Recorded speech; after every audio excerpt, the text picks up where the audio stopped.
It's October and we're going to show you a small section of our garden, which is the area in pots. The reason we grow in pots in this area is because we can swap the pots around during the year, so we've always got something of interest, and some of these plants don't grow well in our border. We've tried them in our border and we have some success but not total success, or we have no success. So what we do is we keep it in a pot instead.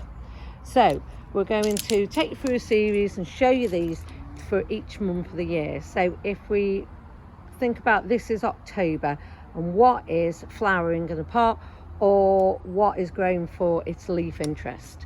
So the first thing we've got is Echinacea Heuchera, and this is going through its autumn stage, so it's looking very red. It always stays in this potted area and looks different colours at different times of the year. Then we've got a red Echinacea, reddy orange Echinacea. That's a new plant we've just bought. We'll probably try to grow some of it in a pot in the ground later, but at the moment it's growing in a pot and it's doing really well.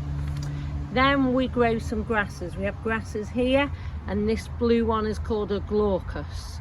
It can revert to green grass and not blue sometimes, so you actually do need to comb it out, and it needs to be full sun to stay blue. So if you put it in the shade, it will go green.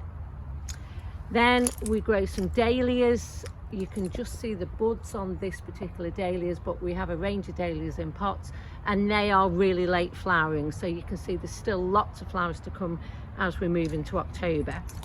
Then we've got hostas still flowering, even though still in green, even though some of them are beginning to die down at the moment here.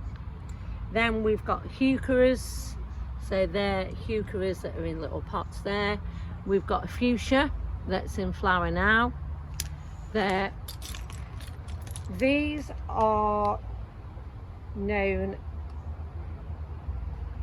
I'll just do the tall Dahlia first. So this is a tall Dahlia, and that's been flowering for quite a few months now, so that's in a pot. I have seen them growing in the ground, but ours are just in the pot.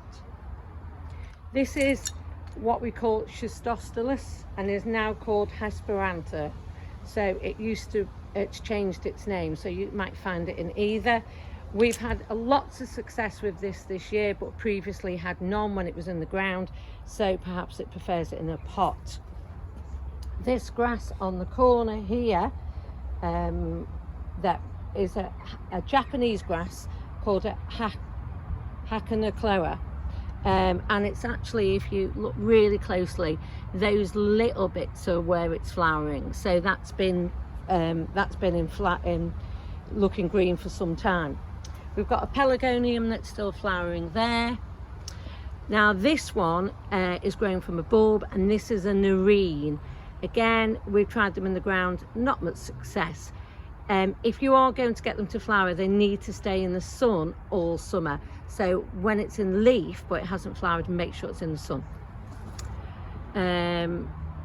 So this is another Echinacea. It's an Echinacea white swan, which happens to be flowering this time of year.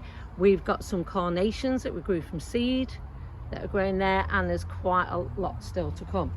This is a rubakia. They do grow very successfully in the ground, but we grow some in pots as well.